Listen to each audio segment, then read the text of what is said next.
Hello everyone and welcome back to Project Architect. We are back on the server and as you might be able to tell, I didn't make this. We are checking out a server base. We're checking out one, probably one, depending on the size of this base. Now the size of it, might we say right off the bat, it's pretty big. We can have a look at it. This massive square that you see is this entire area. Now, I think we've actually been here before. This is the Wise Lies base, the Wise Lie. And I definitely remember this bridge. I remember part of that middle tower and all of this stuff over here. And I think it was in a massive cave. Like, we can obviously see the remnants of this said cave. But clearly there's been a lot of work. There's a massive lava wall around this entire thing. I've got my render distance up pretty far because it's a lot further than you might think.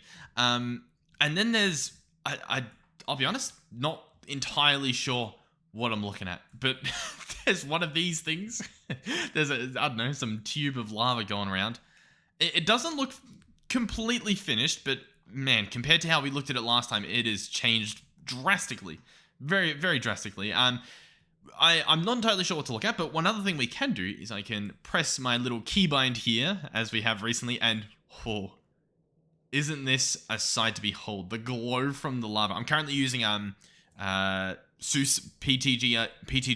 You saw it in the chat. PTGI HRR test 2.1. It's beautiful. I don't know what else to tell you.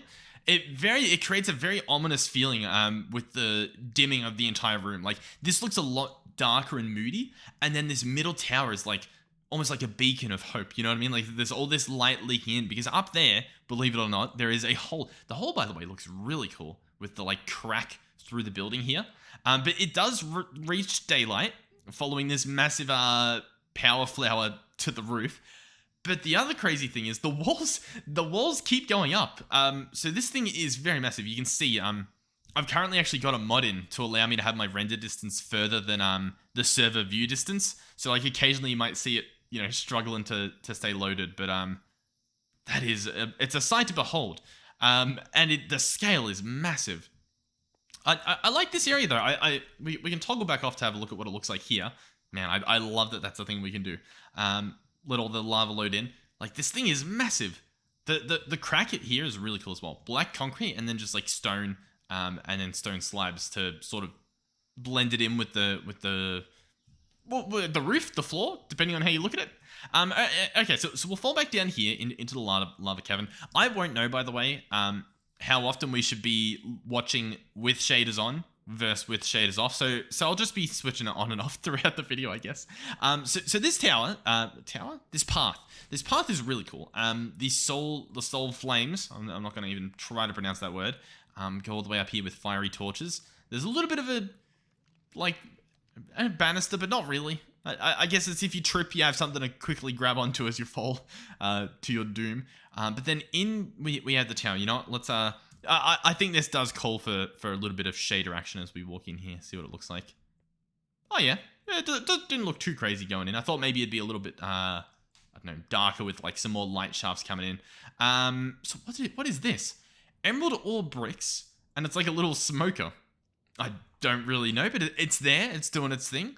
Over here we have, oh, it looks like we have a few armor stands here. Is that, okay, if I turn the shaders off, we can actually see them. So there we go. So yeah, over here, a bunch of armor stands. Oh, you know what?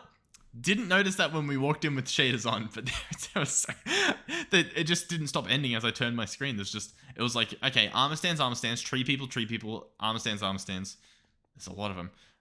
Okay, beautiful. Did this have anything in it then that was invisible? No, this seemed pretty normal. It's a beautiful tower, man. Here's my massive problem.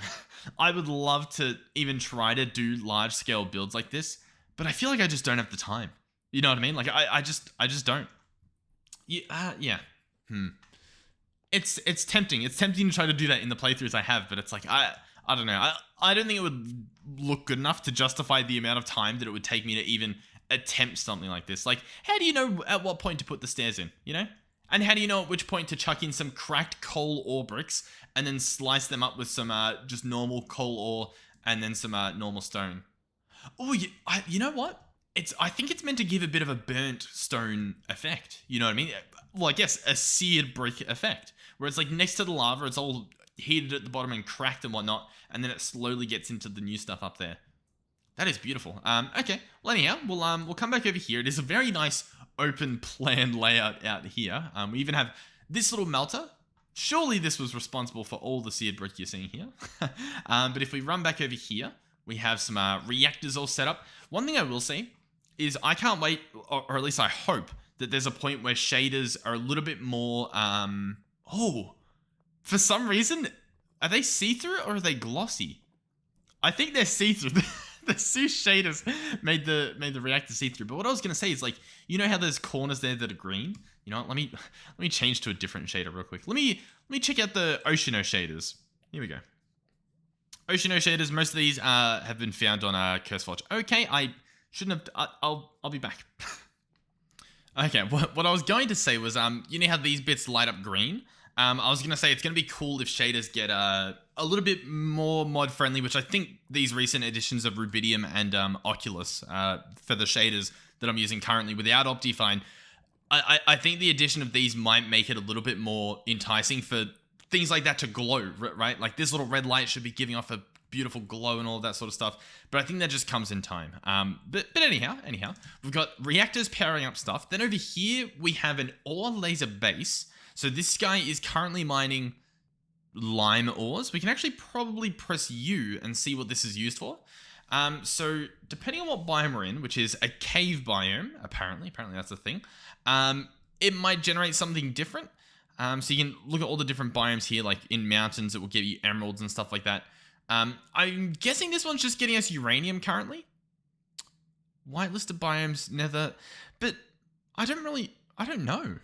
Because we're not in the nether, I'm pretty sure we're in the overworld, but apparently it's, I don't know, it's getting something good. Does this have anything linked? No. Oh, we can actually see. I think it just got, oh, okay. Nickel? Redstone? Gold?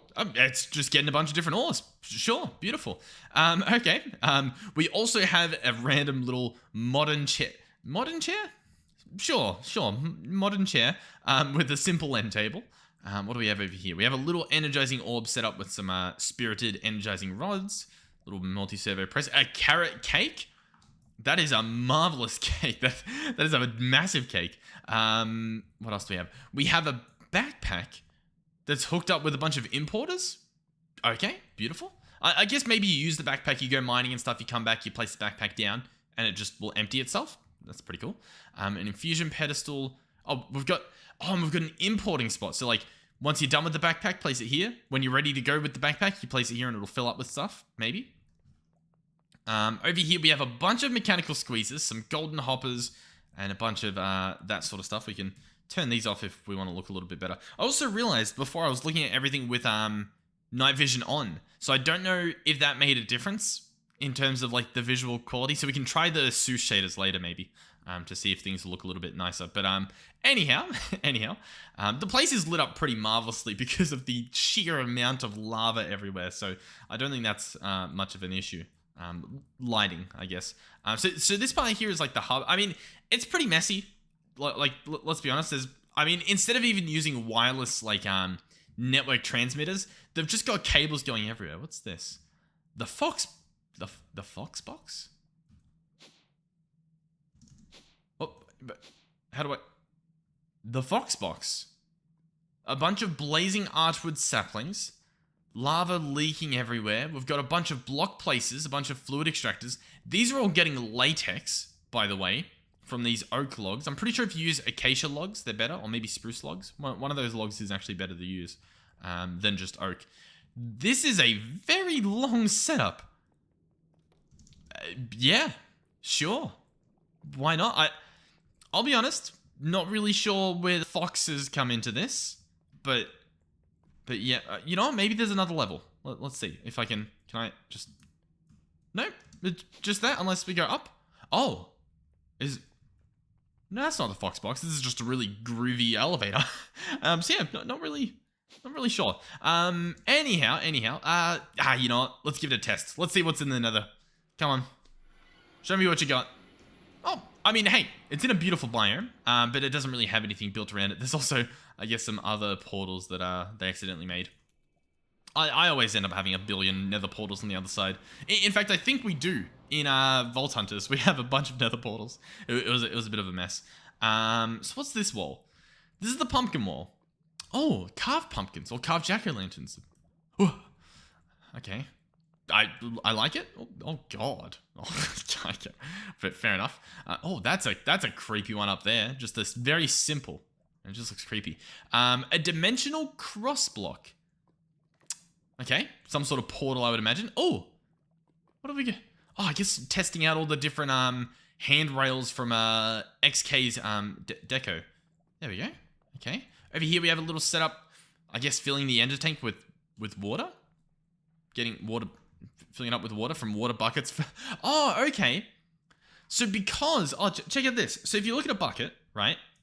A bucket has the exact same EMC as a water bucket.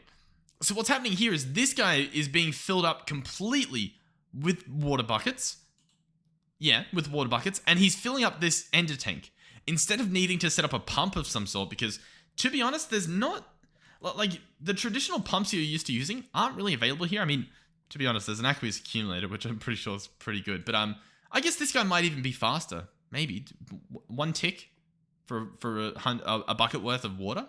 But yeah, it's filling it up with water, and the empty buckets are getting piped back out and turned back into EMC. So it's just free water, essentially. So that's pretty cool. We've got a beacon made out of diamond blocks, because why not? Over here we have a... Believe it or not, what you were looking at is a smeltery. I know. We'll take a few minutes just to you know, wrap our heads around this, and while we do that, you know, we'll toggle shaders back on. Why not? But yeah. See, the problem with a massive base is I'm currently looking at the sun. That's the sun over there. Does it turn off if I... Oh no, I've probably got to go over there and explore it. But anyway. This is a smeltery. I don't know the last time we've seen a smeltery like this, where it's literally just pillars in the corner and just seared glass, and it's connected, so it just looks absolutely stunning. And then in the middle here is just the hub, you know? You've got the seared drains, you've got the smeltery controller, and then the tanks at the bottom, and yeah, it's doing the trick. It actually looks like it might actually be doing something, right? Because these guys are going in, and then the liquid must be getting taken out. So yeah, it's functional. I like it. All right, what do we have over here? We have some gargantuan storage for flux networks. Here we have another smeltery, a little bit more of a traditional one. I don't necessarily know if it's automated at the moment. I mean, it's got like some levers, but I'm pretty sure these work based on a pulse, don't they? As opposed to just a signal. Yeah, just a... Hey, isn't this... Oh, no, it's a fluid interface. I thought it was a wireless network. I'm like, there is no need for these long cables we're seeing everywhere. Okay. So for the most part, I think, to be honest, that's the base. We can go up here. I should have actually gone out the other way because... and I guess we can hop into spectator mode for this. Out here is another level. On this level, we can see a little bit more of the crack coming through the floor. But then we can also check out this, I guess, this powerful level. So I'm pretty sure in the middle here. Oh, okay. So there's a bunch of collectors surrounded by relays, and then the relays are all connecting it into these energy condensers that are all entangled, all in the middle here. And then it's got an extremely beautiful design around the side with anti-blocks of white and brick slabs, and then some extra glowstone to like I guess separate it a bit. Okay, you know what? That pattern only stuck around at the bottom, and then it looks like maybe it was on the way. You know, it was gonna happen. It was gonna be a thing. So that's ridiculous. I'm pretty sure it's just that the whole way up. But then I have a feeling if we can fold a little bit faster, I think this guy is where it's all entangled into. So if we go here and we open the... Oh, wait. Unknown Tower of the Unknown God. Okay. Well, there it is. Okay, let's open this up and see exactly how much... That's a lot of EMC. That is a lot of EMC being generated. The thing is, like, how crazy is it that all of this and this is generating, what, 16,000 EMC maybe every half second, maybe every second? You know, it's generating a decent amount, but if you just set up a single pump, getting, like, molten netherite and turning that into a block of molten netherite, that's 500,000 EMC. Like, the scale is ridiculous. I mean, that's the thing with Project E as a mod. Like this whole, you know, Project E being able to turn... Oh, actually, this is even getting like apples and stuff being brought in. I think everything's like entangled into this guy. And it's still not only doing this much. Yeah, that's the problem with Project E is like it's extremely hard to balance, especially when you start playing with mods. I think the way to do it is either you play it in such a way that it's essentially, it's borderline creative mode. You know what I mean? But it's a little bit more, you know, you did earn the stuff to some extent. You had to set up some sort of generator. Or the other option is by having it not apply to everything. You know what I mean? Yeah. I don't know. It's difficult, but I mean, I love the mod anyway. I always have, even back on Tech It Classic. A very fun mod pack. Anyhow, I think that's it. I don't think there's much else for us to look at. We can see whatever this is. What's this? A temple. Some sort of jungle temple, it looks like. Oh, there's gross trees over there. Leafless trees. Over here, there is also another bit of a claim. But it doesn't look like there's anything really here. Right? I'm not sure if there's future planning that was going to go here. But there's nothing there at the moment. Okay. Oh, from the outside, yeah. So this is just lava falling the whole way. And then there's just like a little divot. Is there? Oh, well, I guess in this case, there's a big divot going all the way down. But then this wall is actually glass, like on the other side of this. It's like I can't get through unless I go spectator. Luminous glass. Yes, that glows as well. Okay, well yeah. I guess that's it. This might be a shorter episode, but it's still pretty beautiful. And I think you'll definitely get some inspiration. If not from this tower, maybe the massive lava tubes or something. So yeah, thank you again to The Wise Life for taking the incredible amount of time it would have taken to build this thing and design all of that sort of stuff. So thank you. Thank you for everyone who watched. Hopefully you enjoyed the video. Hopefully you're enjoying the series. I very much enjoy it. Yeah. I don't know. I don't know what else to tell you. Thank you to everyone who supported me financially, watching the ads in the videos or donating or becoming a channel member. Thank you to each and every one of you who have chosen to do any of that. Thank you guys so much. Because you let these servers be hosted, which meant that we were able to even witness something like this. This part is definitely like the part that clearly, you know, most of the effort's gone into, this area here. It is beautiful. There's no doubt about that. Like, that is a sight to behold. But yeah, thank you guys for watching, and hopefully I will see you guys in the next one. Goodbye.